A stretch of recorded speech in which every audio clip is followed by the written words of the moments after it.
Welcome back into it again. Let's attack this door.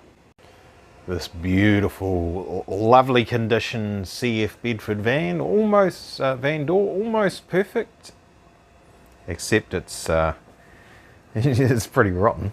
It's pretty screwed. Now this has happened because there were no seals on the door handle. Everybody is involved in it, including myself. I can't even remember, it was 18 years ago. I can't remember how involved I got with that sort of stuff, but that definitely should have been done. And there was no sealant or seals in between the hinges and the door. Again, that definitely should have been done. And actually, even though it's been sandblasted, you can see there the condition that that's in, and then immediately below that hinge, it's the water coming down there, right? And same thing at the bottom. And then it's all accumulated at the bottom, and you might as well have just thrown it in the ocean. She's actually quite stuffed. So the skin's quite warped. That's been sandblasted, and not by Todd, not by man who did the bulk of it. So the bonnet and this door and another door, no, the bonnet, that door, and some other hinges and stuff were done somewhere else. Todd did the was it the passenger side door frame and the bulk of what was done on the van. So what he did was good, and this not so much. So I'm just trying to figure out if I'm making a whole new door, genuinely, or at least a skin. The top of it's not so bad. So from here up is it's pretty good. From here down, it starts just getting progressively worse to the bottom where it's absolutely stuffed. It has, I'll flip it over, hang on. It has had a new piece stitched into the bottom of it here, and that's rapidly deteriorated. Probably didn't have enough protection on it when it was put in there, I guess. You can see it's worse than the stuff that wasn't replaced.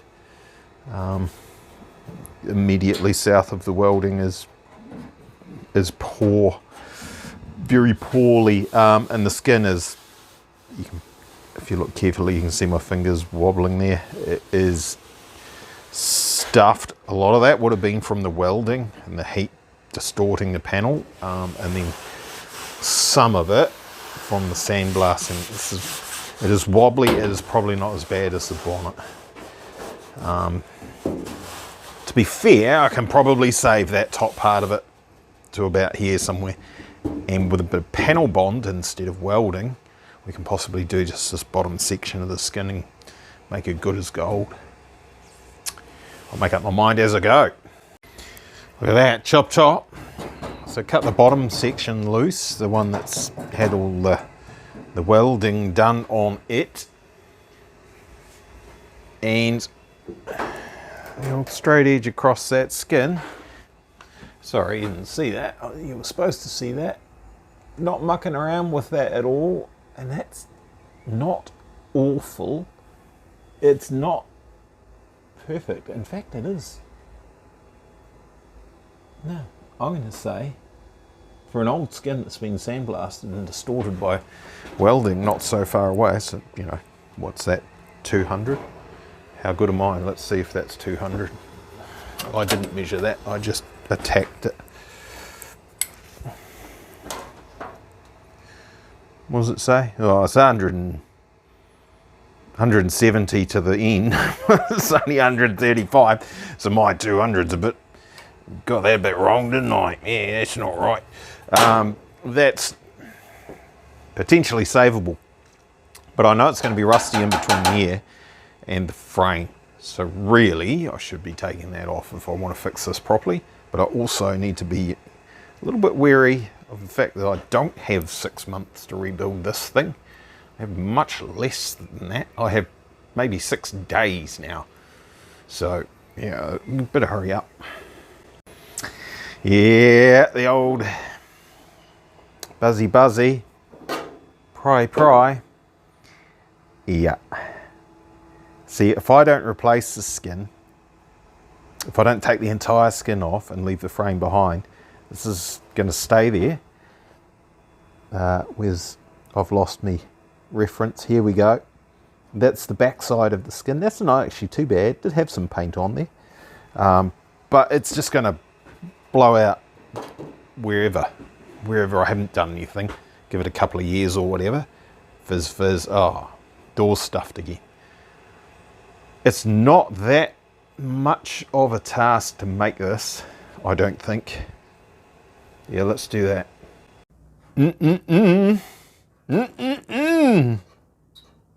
You guys wanted to see that, didn't you? So this is where it's been blasted. This is what it was like without any blasting, or some marginal. Yeah, that is going to be the same or similar all the way.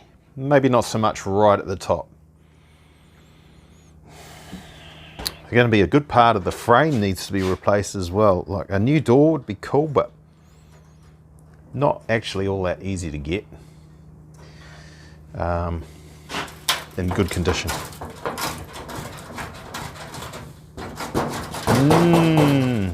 I'm starting to think of making a whole door from scratch, the whole shooting match. Yeah, it's not so bad, is it?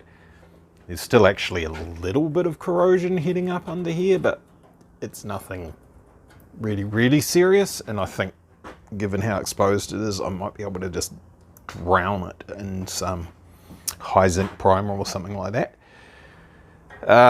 This is not too bad. There's a little bit to sort. That's just one little hole that's come through from the back side, and the rest of it around that seems fine. So we'll just fill that, tack that. There's a little bit to do right there by the hinge. You can't have rust within 150 of a hinge, so that would fail. There's a whole lot at the bottom of the door, so that's a massive fail there. But then the rest of it is actually going to be pretty good. Might even get this wrapped up today. That'd be awesome. Did I say I could finish this today? Maybe, if I work through to midnight. It's not going to happen. That's the frame is repaired. There's a couple of things I need to do here. I need to sandblast this properly, because you can't get to it obviously when it has got a skin on it. Deburr it. I just caught my finger on that. Sandblast in here, and we'll get some primer on all this before I put the skin on it. And I've got to make the skin. There's the dead one there. You can see around the edges that, and where the hinges go.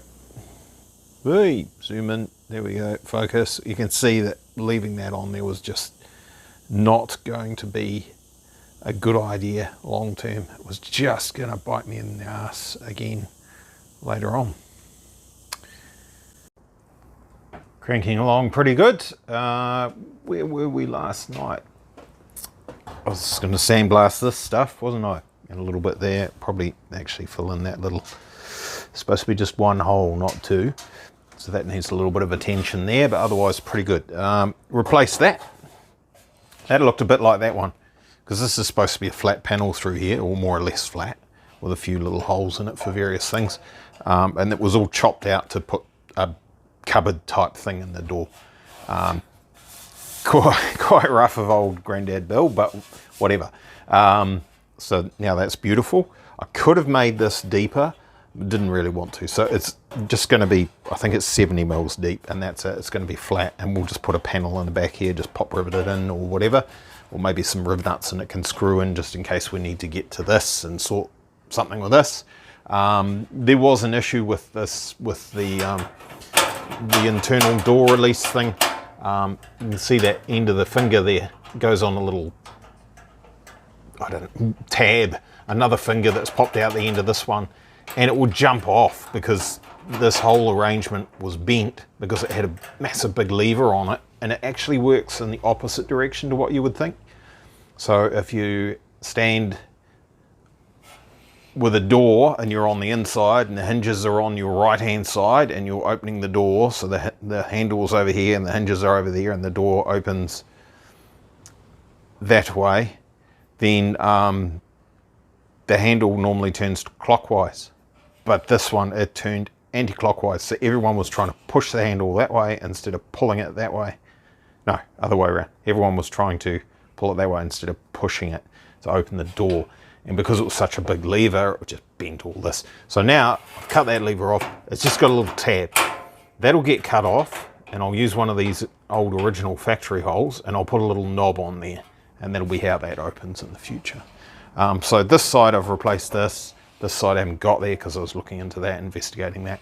I replaced this big section across the top here as well because that was all huckery as. It's a little bit nicer on that side. I haven't done the radius part of it yet on this other side. And I've made the new skin. There we go. There's a door skin, and it fits beautiful. I suppose you want to see that. There we go. New door skin. Just like, well, it needs a little doink there with a hammer and dolly, doesn't it? But it's pretty close. Just like a bought one, except you can't. You cannot buy these. That will all actually clamp down and wind up in exactly the right spot. You can't buy these. You can buy some panel cuts for Bedfords, CF Bedfords, but not massive panels like this, not to do it properly. Look, everyone knows I could carry on and fabricate the entire skin in one piece, but there are some time constraints. Oh, we need a little bit more of a trim. Yeah, it's just moved just a little bit. I need a little bit more off here to get that dead right, and sitting dead right. But that's going to be just basically perfect. That's going to be awesome. So I will get this finished today, maybe. Depends on the paint that I use to paint everything and how long that takes to cure and all that sort of carry on. Yeah, awesome, stoked. Mint. It'll look a little distorted because I've zoomed out a little bit so it fits in the frame, but that is pretty damn good. It's nice and tight. It doesn't boing boing. I've put a straight edge on it.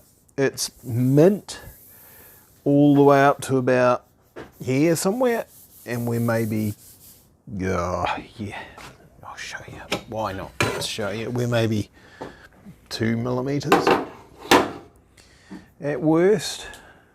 Oh no, it's not even 2 millimeters. No, I'm just being silly fussy.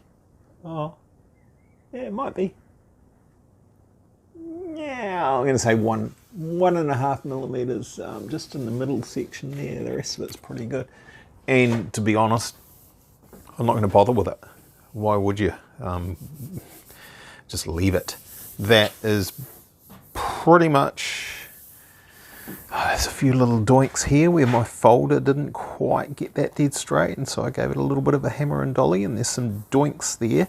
But you could get it with spray putty, basically. All of it except for, see, I tried to make that pass through that hole so there was less welding.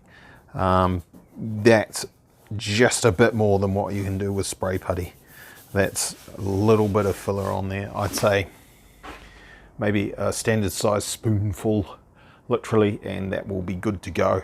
So, awesomeness. It has been test fitted in the van, in that van over there.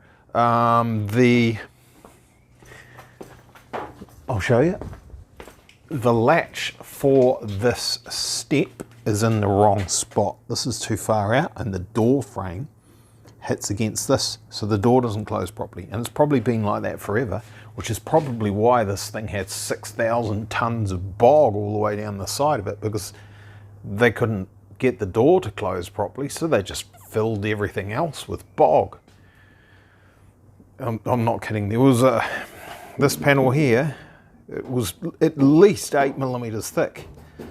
It was ridiculous. It took quite a lot of time, made a heck of a mess getting all the bog out of that. So, rightio.